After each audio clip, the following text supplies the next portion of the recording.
One of the resources we are going to be using as we study the life cycle of a butterfly is a website made by me, and it's called Creation Station. The pages we need for Creation Station are going to be pages 4, 5, and 6. So what you need to do is come to the top here, and we need to click on the right hand arrow until we get to page number 4 of 9. Once we get here, there are two video segments I would like you to watch. The first one is called Life Cycle of a Butterfly. In order to watch it, you click the play button here.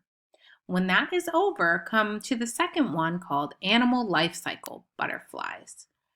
After watching these two videos, I would like you to come back up here to this right arrow, click on it until we get to page number 5. Once you get to page number 5, scroll down and we are going to see a really interesting picture of the life cycle of a butterfly. We are going to be talking about this picture in class. Lastly, I want you to come up here, click this arrow again until you get to page number 6.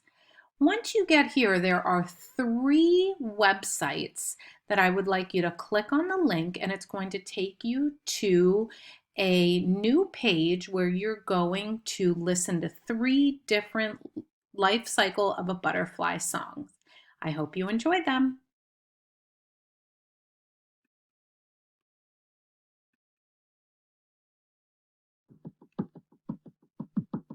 Butterfly, butterfly, you're so fine.